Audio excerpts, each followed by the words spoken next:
वहाँ हम राइट मुड़े, लेफ्ट मुड़े थे महादेव मंदिर पे, यहाँ राइट, और ये आ गया गेट लवकुश टेम्पल का।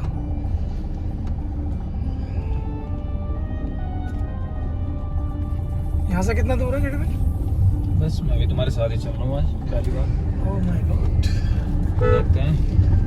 देखो 2 शेर, फिर एक शेरनी भी है।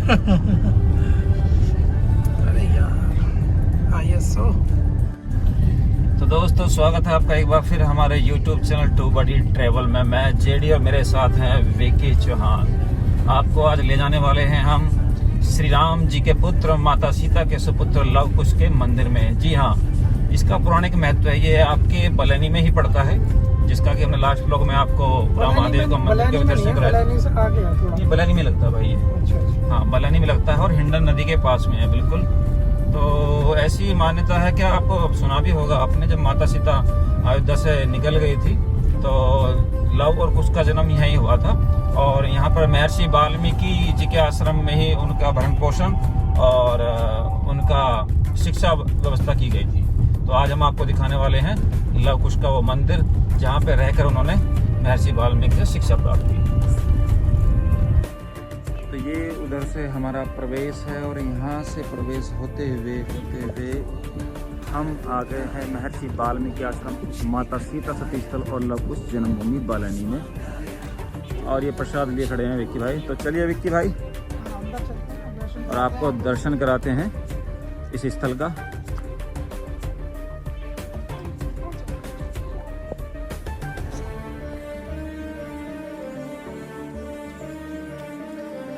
ये यहाँ पे एक छोटा सा पार्किंग स्थल है,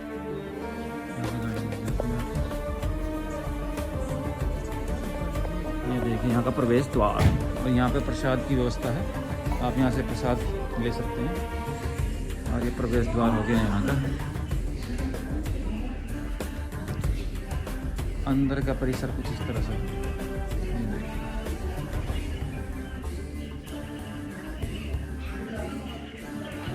जय श्री राम महाराज जी।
ओम त्र्यंबकं यजामहे सुगन्धिं पुष्टिवर्धनम् उर्वारुकमिव वन्दनान् प्रत्योक्ष्यमामृतात्। ओम हर हर महादेव। हर हर महादेव।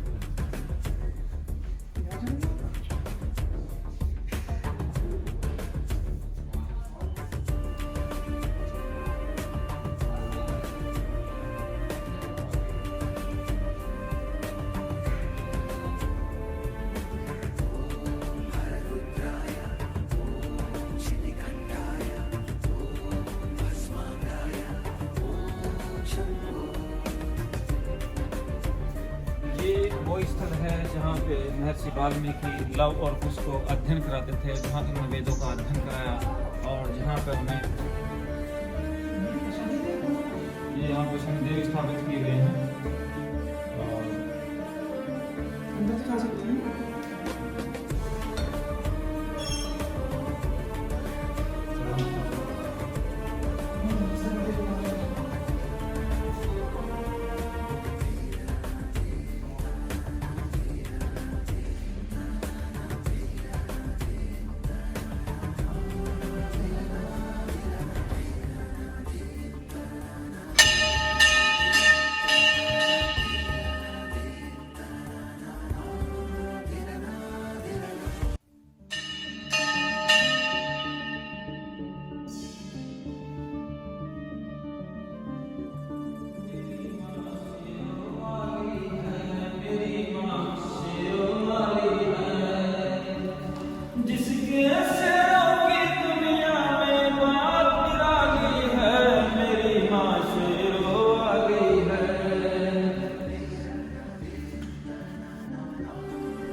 आश्रम में जहाँ पे लव कुश और माता सती मिलकर यज्ञ किया करते थे। यज्ञ परंपरा हमारे ऋषियों की बहुत पुरानी परंपरा रही है, जो कि अब तक चली आ रही है।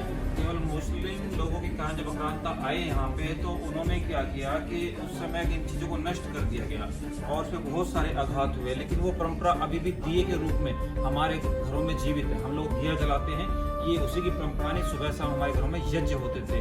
आप कहीं भी किसी भी तीर्थ स्थल पे जाइए, घरों पे जाइए, आपको यज्ञशाला अवश्य मिलेगी। तो जब भी आपको समय मिले, पूर्णमासी हो या अमावस्या हो, यज्ञ जरूर करिए या प्रत्येक रविवार यज्ञ जरूर करिए। और ना तो गायत्री मंत्र का बोली कर दीजिए। जब से ये अंग्रेजी चीज आई है हमारे यहाँ, तब से ये चीजें, हमारा कल्चर खत्म हो रहा है।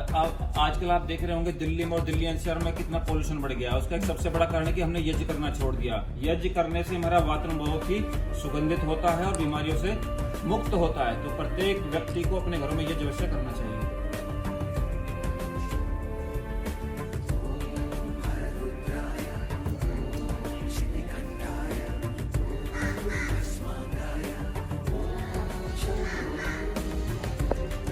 पुराने समय में आज की भांति नल या ट्वेल या समरसेबल तो होते नहीं थे। उस समय या तो हमारे पास जल के सोर्स नदियाँ थी और या कुएं होते थे। तो ऐसे ही महर्षि वाल्मीकि के आश्रम में लवकुश माता जानकी के लिए जो जल की व्यवस्था थी वो इस कुएं के रूप में थी। उस कुएं से ही पूरा अपना वो जल निकालते थे स्नान आदि के लिए, खाने पीने के लिए।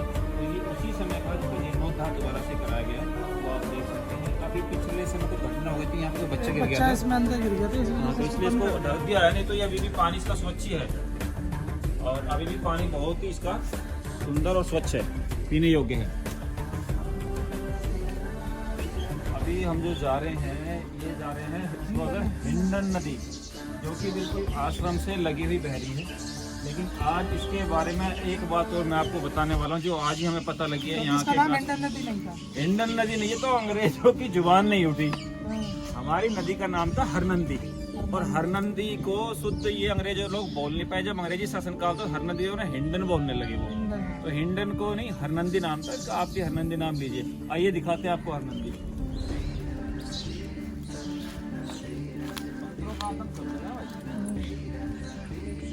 नदी के पास में इसे बोलते हैं पंचतीर्थ भी बोलते हैं इसको, पंचतीर्थ, क्योंकि गंगा, यमुना, सरस्वती, हरनंदी और एक नदी और थी, उसका नाम मुझे याद नहीं आ रहा है अभी, तो इसलिए इसे पंचतीर्थ भी बोला गया है। और अभी आप देखने वाले हैं यहाँ पे किस तरह से अपने विश्राम रूप में यहाँ माता हरनंदी बह रही है। ये रखा बंदरों के लिए, बंदरों का प्रकोप बहुत ज़्यादा है। अगर नहीं रखोगे तो आपके फोन, आपका पर्स, जो भी आप चीज़ ले रहे हो सारी छीन के ले जाएंगे।